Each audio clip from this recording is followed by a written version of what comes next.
Thank you, Mr. Secretary General, Your Excellencies, ladies and gentlemen, and distinguished guests.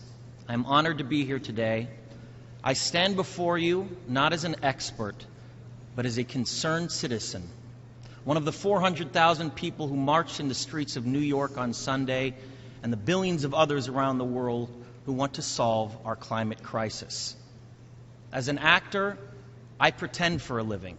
I play fictitious characters, often solving fictitious problems. I believe that mankind has looked at climate change in that same way, as if it were a fiction. Ladies and gentlemen, our Earth, our home, is not in a good condition right now. There's a threat called climate change that's happening right now. As we could see, every week we feel the temperature of the air is getting heater and heater, which has risen about 2.12 degrees Fahrenheit since the late 19th century.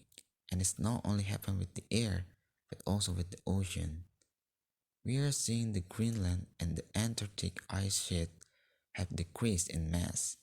The sea level rise and the extreme event has been increasing. Based on NASA's research, said that those evidence of climate change is getting worse over time, and they predicted that this will continue for decades to come. We couldn't let this happen. We have to do something to prevent this happen, and we could start with a simple thing. It's not about every people have to buy a hybrid car to reduce the air pollution, but we could start with take public transportation instead of private vehicle. It's not about every people should stop using electronic things, but we could start with save the energy in our house. And the most important, we have to educate ourselves, people around us and our children about environment awareness. Some of us might think that those are just little things that has nothing to do with the huge problem such as climate change. But just imagine that if those little things is done by 7 billion people around the world.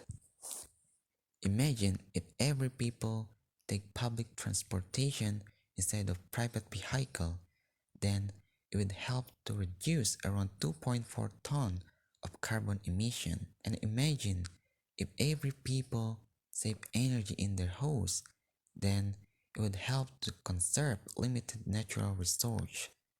And if every people educate their children about environment awareness, then those simple things to prevent climate change will continue for centuries to come. This is the most urgent of times and the most urgent of messages. Honored delegates, leaders of the world, I pretend for a living, but you do not. The people made their voices heard on Sunday around the world, and the momentum will not stop. But now it is your turn. The time to answer humankind's greatest challenge is now. We beg of you to face it with courage and honesty. Thank you.